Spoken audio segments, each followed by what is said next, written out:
তোমরা দুজন একসাথে? কেন আমার ছেলেকে নিয়ে আমি আসতে পারি না? ম্যাডাম, একদিন কিন্তু আব্বার একমাত্র সন্তান ছেলা তুমি, এখন কলম আর একমাত্র না, মুই দুই মাত্র, এই না আব্বা? হ্যাঁ মা, আমি এতদিন হীরাকে কাজ মনে করে ভুল করেছিলাম। আমি অনুতপ্ত। আব্বা মোরে গ্রহণ করিয়ে নেছে, এই আলাপ করার সময় এখন না। তুমি বাইরে যাইলে বাবা কমহনে, মানে এখন আল্লাহ দিলে তো তুমি ছাড়া আমগো এই যে আমগো জীবনে আর কোনো অপূর্ণতা নাই। তুমি বাইরে এলেই ব্যাপার পূর্ণ হয়ে যায়, এই না আব্বা? মা, তুই আর হাবু অস্ট্রেলিয়া থেকে লেখাপড়া শেষ করে যে উদ্দেশ্যে বাংলাদেশে এসেছিস, আমি কিন্তু সেই উদ্দেশ্যের একটু অংশীদার হতে চাই। এখন তো তোর জামিনের অপেক্ষা মাত্র। থ্যাংক ইউ বাবা, থ্যাংক ইউ।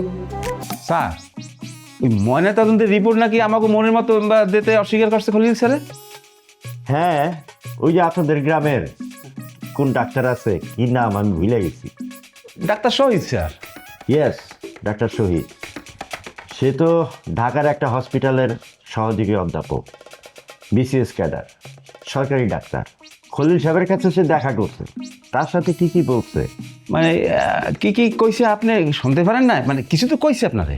হ্যাঁ, সে তেমন বিস্তারিত আমার কাছে কিছু বলে নাই। সে শুধু বলল কারো পক্ষ এ তদন্তের রিপোর্ট তার পক্ষে দেওয়া সম্ভব না। আচ্ছা, ধরা পড়লে তার কি হবো বলেন?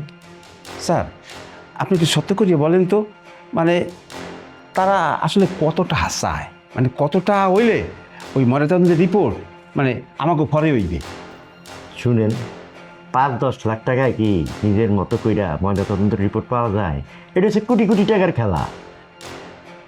কত কোটি টাকা লাগবে আপনি খালি একবার কর, আমি সেকেন্ড চেয়ারম্যানে বলতে আছি। আমি সেকেন্ড চেয়ারম্যানের মনের কথা সব বুঝতে পারছি, একদম পরিষ্কার। তার এই কেসটা জিততেই হবে। আপনি আরামসে বাড়িতে যান, কোনো টেনশন করেন না।